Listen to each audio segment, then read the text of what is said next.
Kita mendengar misalnya bahwa setiap umat Nabi bikin satu kesalahan, maka dicatatnya satu aja. Tapi kalau kebaikan dilipat gandakan menjadi 10.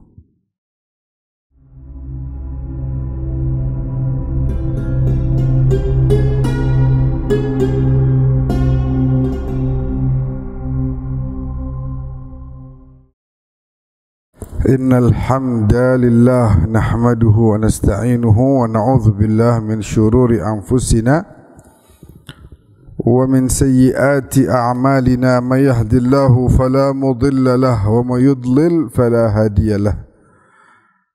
Ashhadu an la ilaha illallah wahdahu la syarika lah wa ashhadu anna Muhammadan abduhu wa rasuluhu la nabiyya ba'dah.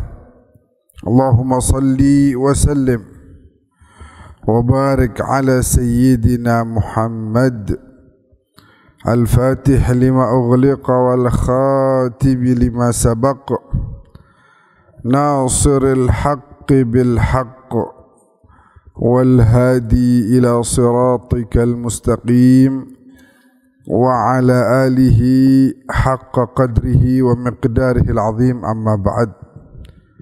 Ya Fattahu ya Alim. Kita baca dulu qasidahnya ya Fattah ya Alim yang biasa dibawakan oleh Ustadz Fawaz dan yang lain-lain agar dibukakan pintu ilmu oleh Allah Subhanahu wa taala bagi kita semua. Ya Fattah ya Alim, ya Fattah ya Alim, ya Fattah ya Alim bil Qur'anil Karim. Ya Fattah ya Alim, ya Fattah ya Alim, ya Fattah بالقرآن علمنا وانفعنا وبه فارفعنا واهدنا واجمعنا بالقرآن الكريم. يا فتاح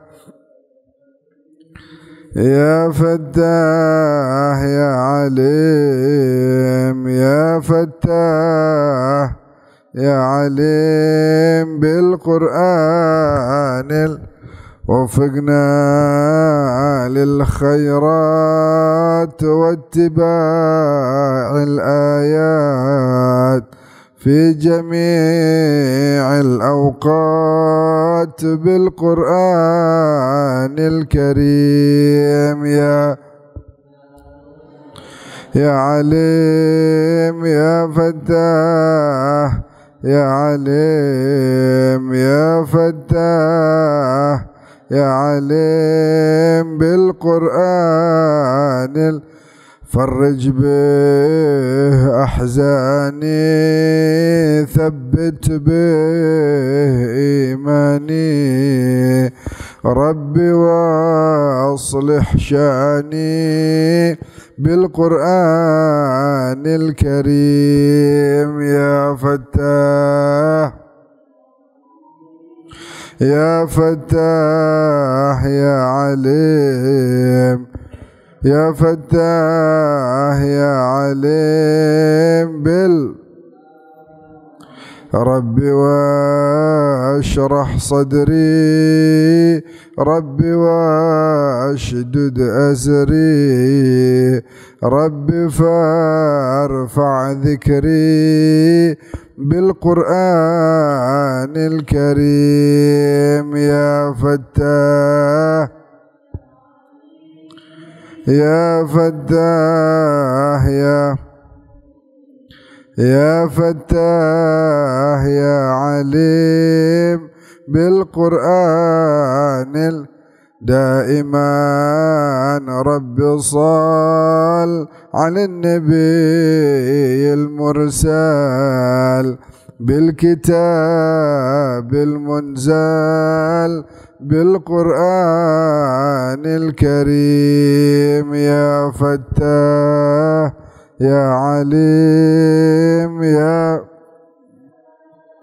يا عليم يا فتاح يا عليم بالقرآن وعلى كل آل والصحابة أبطال ودعاة الجهال بالقرآن الكريم يا فتاح يا عليم يا عليم يا فتاح يا عليم بالقرآن اللهم صل وسلم وبارك عليه وعلى آله. Bapak Ibu yang dimuliakan oleh Allah, tidak lupa di pagi hari yang penuh keberkahan ini, mari sama-sama kita kirimkan doa untuk para pejuang yang sedang berjihad di Palestina dan di negeri-negeri lainnya, yang mereka mendapatkan ujian tidaklah mudah. Mereka dibombardir, diserang, tetap tegar, tetap kokoh, dan kelihatannya insya Allah kemenangan semakin dekat dan persatuan kaum muslimin semakin membaik. Mari sama-sama kita bacakan Al-Fatihah dengan niat semoga Allah memberikan kemenangan untuk para pejuang dan Allah hancurkan Zionis Israel beserta sekutunya.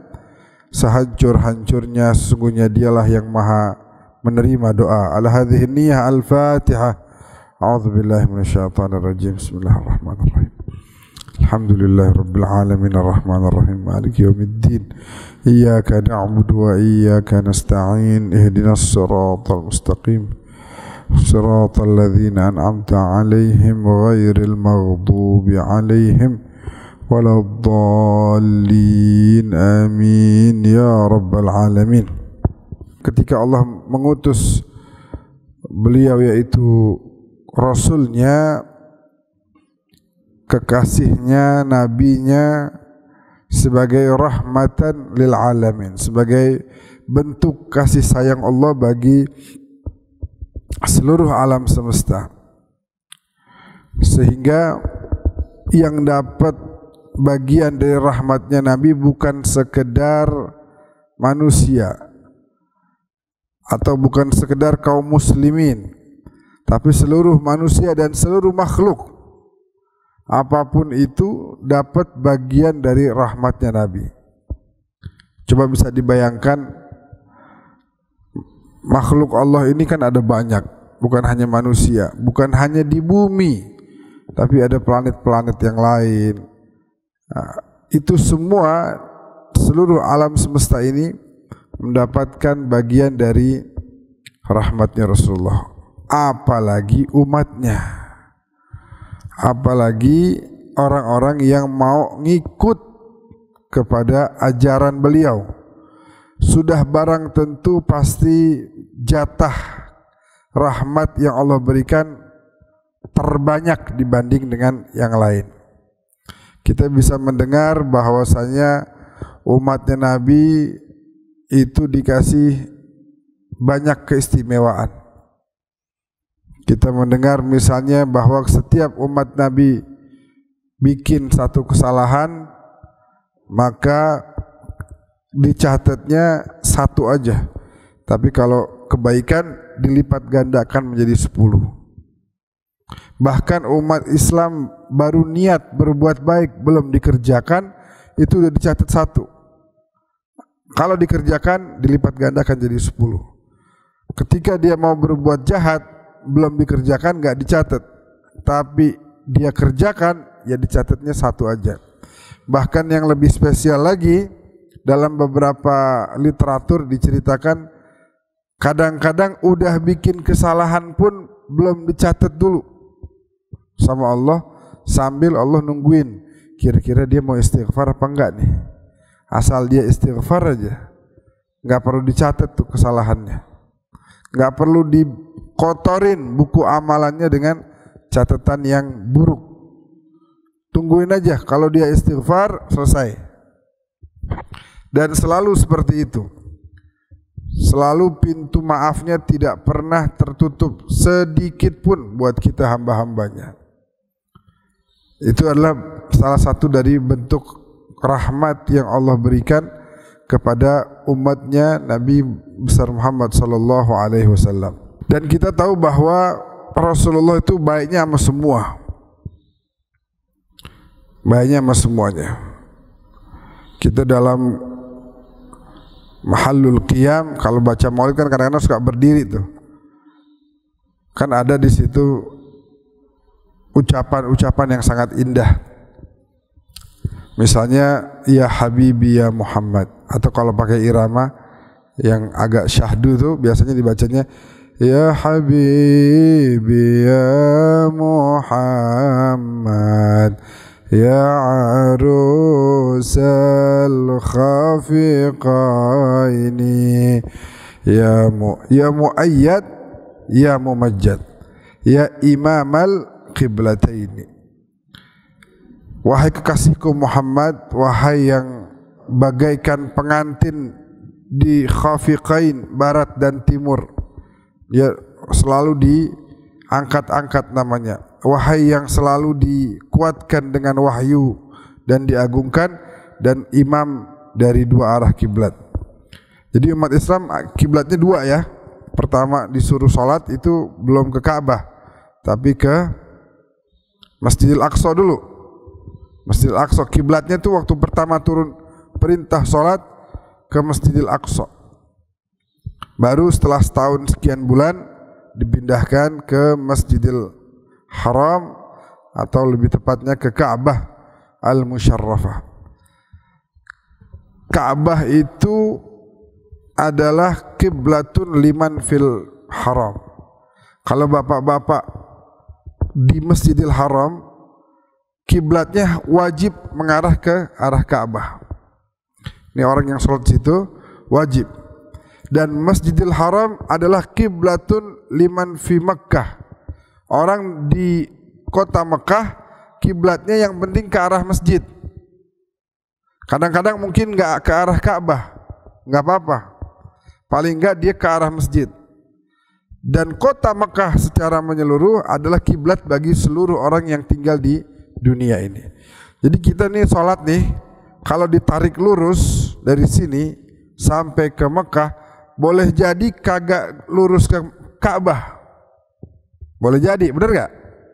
Kita goyang dikit aja tuh, set, atau kemarian, ditarik lurus jauh. Tapi paling enggak kena kota Mekah. Jadi dalam kaedahnya disebutkan begitu. Ka'bah adalah kiblat liman fil masjid. Siapa orang yang ada di dalam masjid harus kiblatnya ke arah Ka'bah. Dan masjid adalah arah kiblat bagi orang yang ada di Mekah. Orang yang tinggal di Mekah paling enggak dia arahnya ke masjid. Dan orang yang ada di seluruh muka bumi ini setidaknya waktu sholat ngadepnya ke Mekah. Begitu. Nah, kita lanjut ke pembahasan berikutnya, bahwa ma ra'ainal Isa hannat bisura illa ilaika. Ada onta dulu, ada onta yang pernah dia berjalan menuju Nabi di malam hari. Onta itu, jadi ada beberapa cerita. Ada onta yang minta pertolongan dari Nabi. Ada lagi onta yang karena kerinduannya kepada Nabi, dia sampai ketika penunggangnya itu nggak tahu jalan ke arah Madinah, itu onta tahu dan jalan melangkahkan kakinya sendiri. Belum lagi misalnya wal ghamamah qad adallat.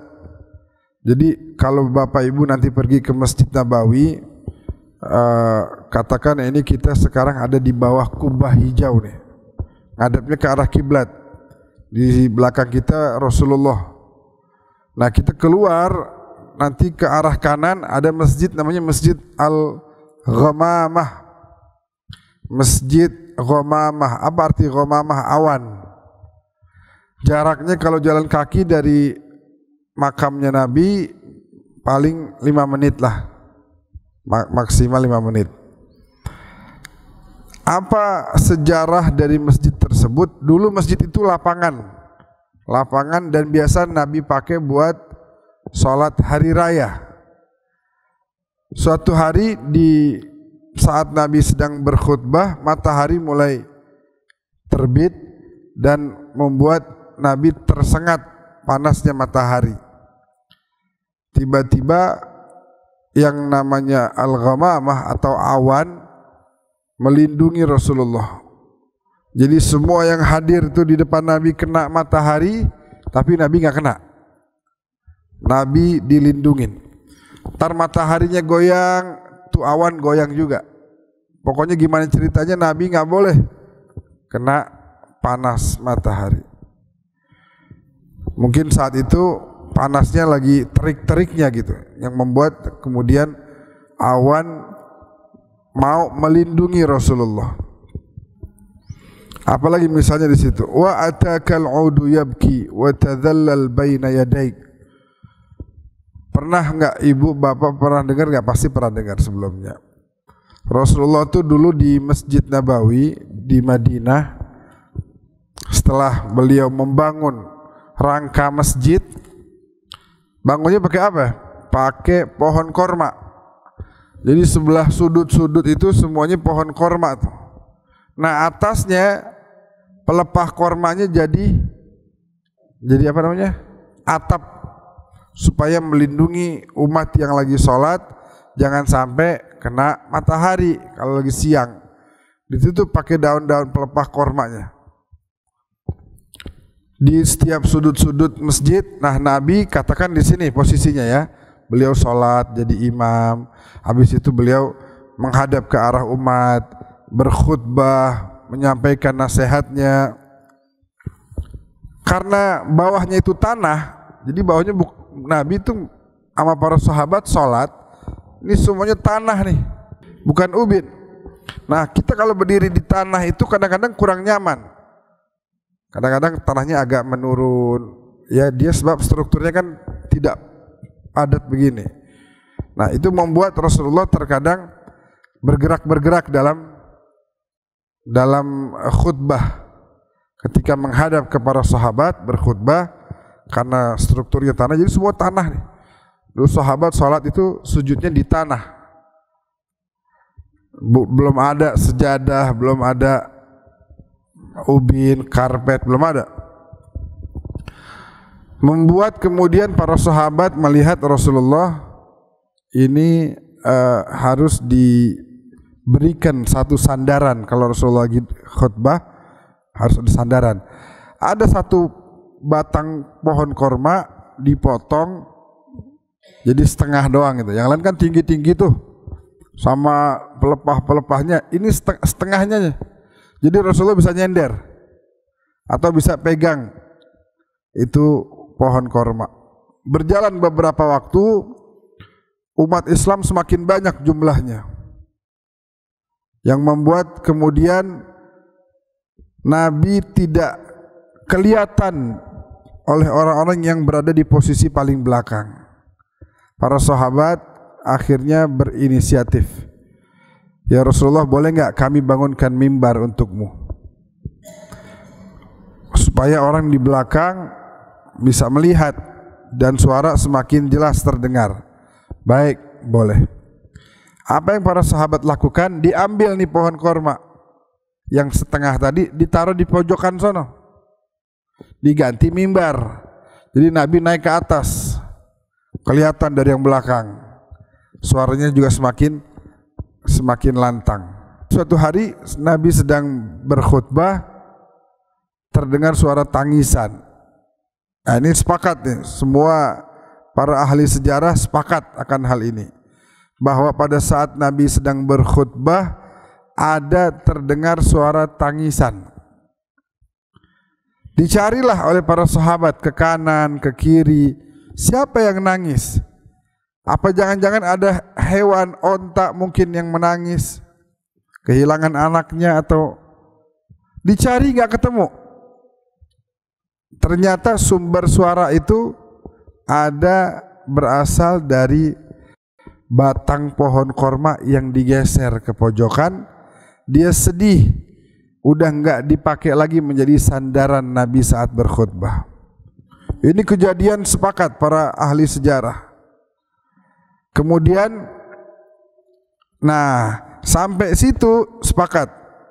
Ada yang menambahkan lagi. Yang menambahkan lagi mengatakan bahwa Nabi mendatangi pohon tersebut. Nabi ajak bicara pohon tersebut.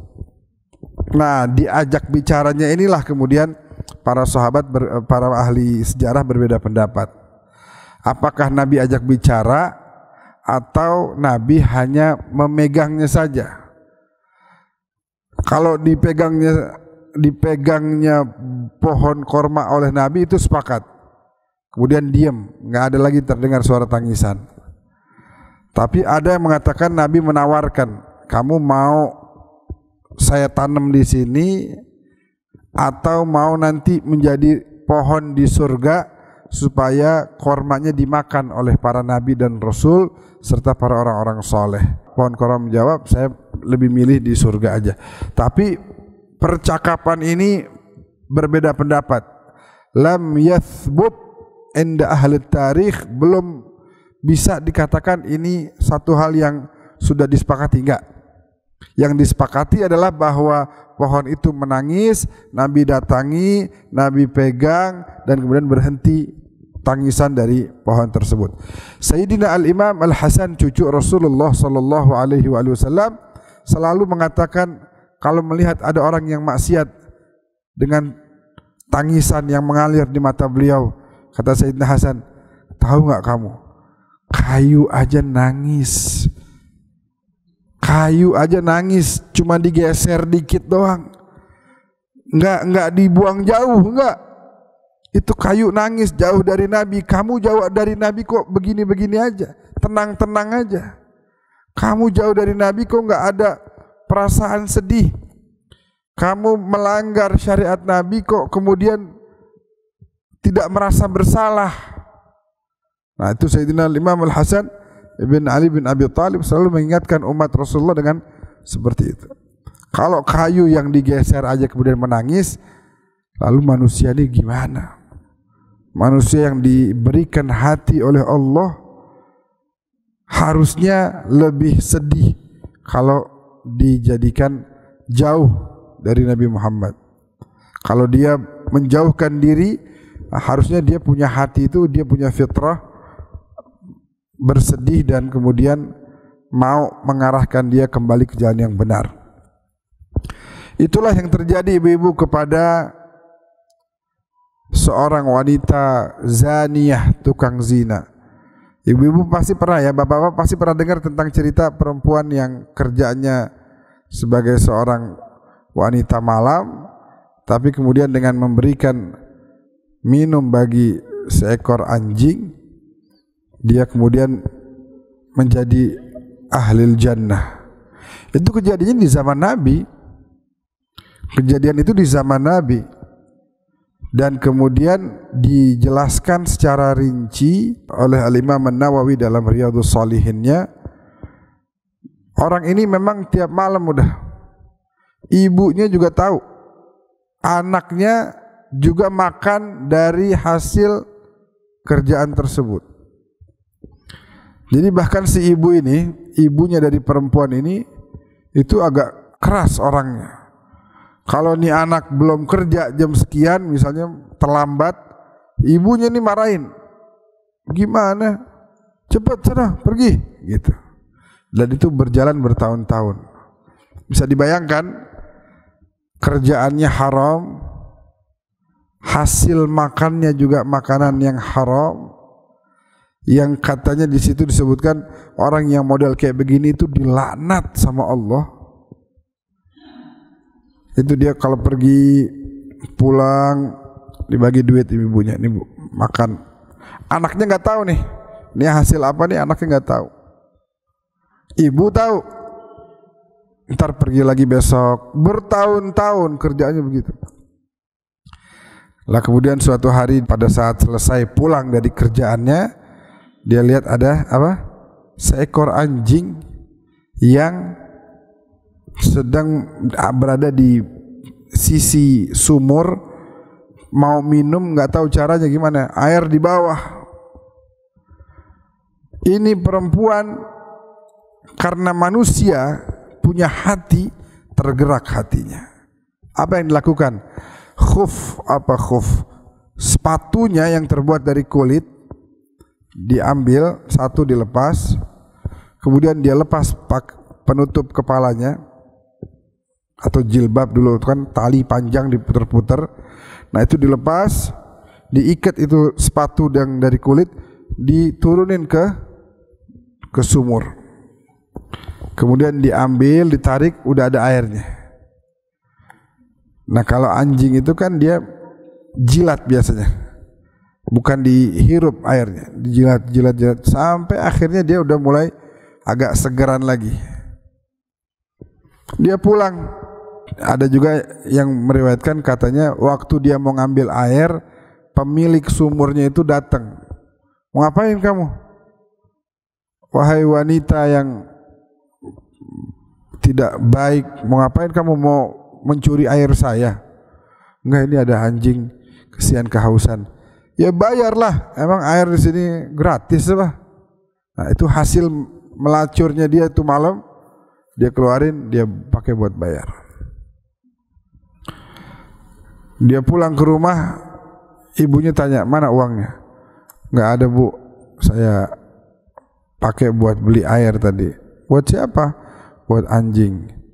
Anjing kamu kasih minum, orang tuamu kamu gak kasih makan. Wah dimarah-marahin. Malam itu dia mandi hadas besar, dia sholat, dia taubat, dan dalam sejarah mengatakan paginya dia meninggal dunia. Dan disampaikan kabar itu kepada Nabi.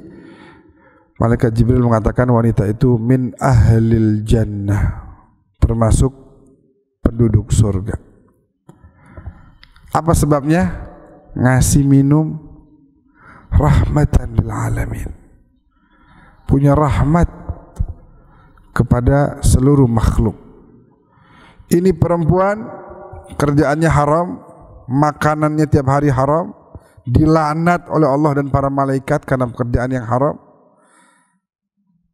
Dengan sebab anjing dia diampunin dosanya sama Allah. Bikin baik sama a'azzakumullah wa syarrafal majlis, bikin baik sama hewan yang najis.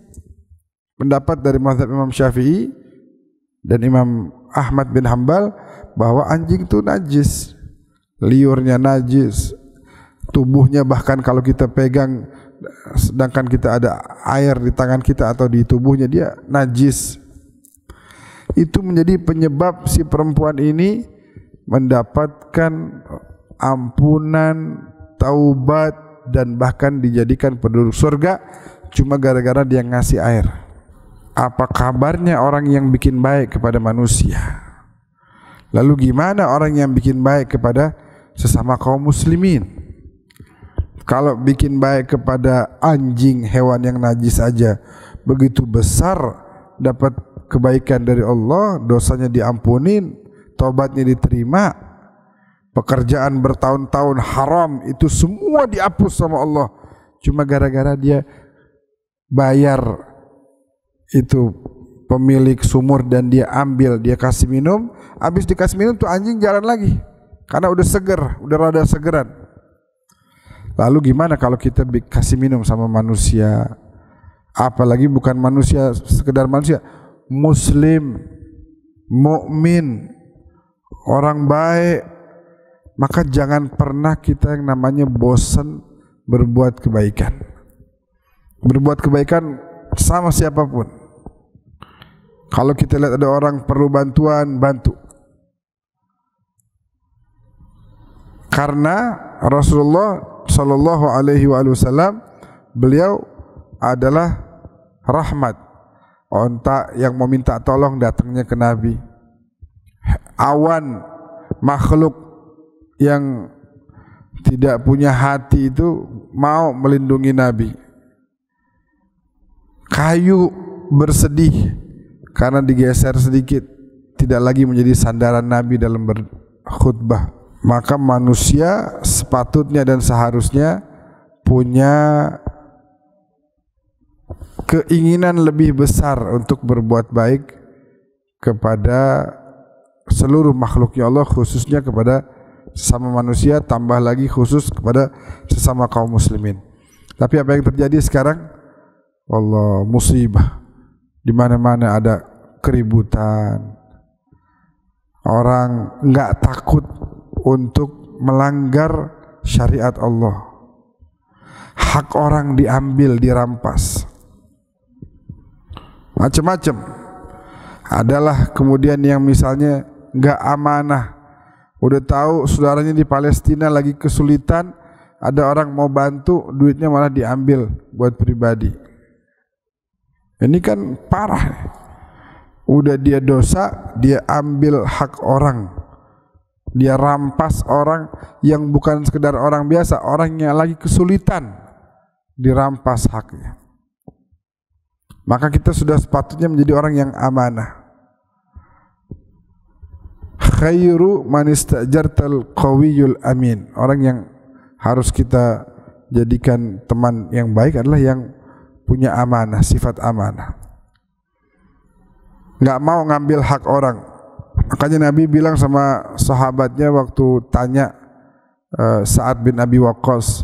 Sa'ad bin Abi Waqqas tanya, "Ya Rasulullah, saya pengen dong doa saya supaya terus diijabah." Maka Nabi cuma bilang dua kata aja, hasin ta'amak. Udah itu doang. Perbaiki asupan makananmu. Jangan pernah kamu makan satu hal yang bukan milikmu. Jangan pernah kamu makan hak orang lain yang syubhat, apalagi yang haram. Kalau kamu makan yang baik, maka kamu akan menjadi orang yang diijabah doa-doanya. Tapi kalau makananmu makanan yang punya orang lain kamu ambil, maka 40 hari amal kita nggak diterima. Tambah lagi apa?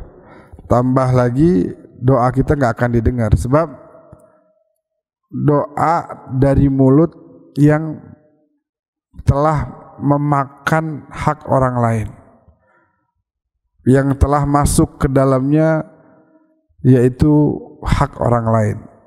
Gimana mau diterima? Mulut kita aja kotor. Nah, makanya Nabi bilang, perbaiki asupan makananmu, takun mujabud da'wah. Kamu akan menjadi orang yang diijabah doa-doamu. Jadi orang yang kalau minta sama Allah akan diterima, akan diijabah. Maka jangan kita kemudian terburu-buru mencari rezeki sampai yang haram pun kita orang Betawi kita embat. Padahal wa fis sama'i rizqukum wa ma tu'adun. Udah ada rezeki yang halal, udah disiapin. Kenapa buru-buru cari yang haram? Tenang aja, ada. Tenang, ada rezekinya, ada. Wa fis sama'i rizqukum wa ma tu'adun. Cukup kita berikhtiar, famshu fi manakibiha wa kulu min rizqih. Lakukan ikhtiar, melangkahkan kaki, coba bekerja huna wa hunak, di sini dan di sana. Ada nanti Allah bukakan pintu rezeki. Nih sekarang kita udah umur berapa nih? Ada fase-fase di mana kita udah kadang-kadang pusing, ya kerjaan lagi susah banget ini. Tapi alhamdulillah sampai sekarang rezeki mah ada aja. Ada. Jadi jangan terburu-buru kemudian kita mengejar yang haram sampai akhirnya menjadikan hati kita akan mulawwath, terkotori dengan perbuatan haram tersebut. Sehingga saya ingatkan sekali lagi Bapak Ibu yang dimuliakan oleh Allah Subhanahu wa taala, hendaknya kita meniru baginda Nabi karena beliau diutus oleh Allah memang untuk ditiru. Kalau kita mengenang orang, tujuannya untuk meniru. Orang-orang soleh nih diadakan peringatan misalnya haul meninggalnya Kiai Fulan, haul meninggalnya Habib Fulan. Maka orang-orang soleh itu mengatakan al-haul lil ahya wa laysa lil amwat. Jangan kita pikir kita mengadakan haul itu demi mendoakan dia. Ya, itu bukan tujuan utamanya. Walaupun itu bagian dari tujuan. Tujuan utamanya adalah supaya kita mengambil i'tibar, pelajaran. Oh, ini orang jadi soleh, ini orang jadi orang dekat sama Allah karena sholatnya begini, karena berbuat baik kepada orang, karena dia selalu tidak pernah meninggalkan yang sunnah, bahkan apalagi yang wajib. Nah, itu supaya kita tiru. Dan yang paling pantas dan paling utama harus kita tiru adalah tentu Nabi kita Muhammad SAW, karena beliau adalah uswatun hasanah, contoh suri tauladan yang kita jadikan sebagai panduan dalam menjalani kehidupan di dunia ini. Saya rasa cukup sampai di sini saja. Mudah-mudahan kita bisa mengambil bagian dari rahmat yang Allah ciptakan melalui kekasihnya itu Rasulullah SAW, khususnya kepada keluarga kita terdekat, ya, bahwa kita punya satu kewajiban, yaitu menjadikan keluarga sebagai keluarga yang sakinah, mawaddah, warahmah. Seorang istri harus menjadi istri yang baik, karena jihadul mar'ah, jihadnya perempuan adalah husnut taba'ul, menjadi ibu rumah tangga yang baik, menjadi istri yang baik, menjadi ibu yang baik. Itu jihadnya perempuan. Gak usah ikutan perang, gak usah. Gak ada kewajiban buat perempuan ikut perang. Cukup jadi istri yang baik, jadi ibu yang baik, ya, jadi orang yang bisa menjadi tempat yang paling nyaman buat suaminya ketika suaminya membutuhkan rasa kenyamanan, begitu juga kepada anak-anaknya, begitu juga untuk para suami. Perlakukan keluarga dengan cara yang terbaik, karena suami yang paling baik adalah bukan yang baik kepada teman-temannya, tapi karena itu mudah baik sama teman. Yang sulit itu kadang baik sama keluarga. Nah, itu adalah pribadi yang sebenarnya itu adalah pada saat dia ada di rumah. Mudah-mudahan kita bisa menjadikan sosok Rasulullah sebagai suri tauladan dalam kehidupan kita, sehingga kita menjadi orang yang dekat dengan Allah, dekat dengan keridhaan Allah, dan dekat dengan surganya Allah Subhanahu wa taala. Amin ya rabbal alamin. ربنا انفعنا بما علمتنا رب علمنا الذي ينفعنا رب فقهنا وفقه أهلنا وقرابات لنا في ديننا مع أهل القتر أنثى وذكر رب وفقنا ووفقهم لما ترتضي قولا وفعلا كرما وارزق الكل حلالا دائما وأخل أتقياء علما نحظى بالخير ونكفى كل شر ربنا واصلح لنا كل الشؤون وأقر بالرضا منك العيون واقضي عنا ربنا كل الديون قبل أن تأتينا رسل المنون واغفر واستر أنت أكرم من ستر وصلاة الله تغشى المصطفى من إلى الحق دعانا والوفاء بكتاب فيه للناس شفاء وعلى الآل الكرام الشرفاء وعلى الصحب المصابيح الغرار اللهم اهدنا بهداك واجعلنا ممن يسارع في رضاك ولا تولنا وليا سواك ولا تجعل ممن خالف أمرك وعصاك وحسبنا الله ونعم الوكيل ولا حول ولا قوة إلا بالله العلي العظيم صلى الله على سيدنا محمد وسلم والحمد لله رب العالمين. السلام عليكم ورحمة الله وبركاته.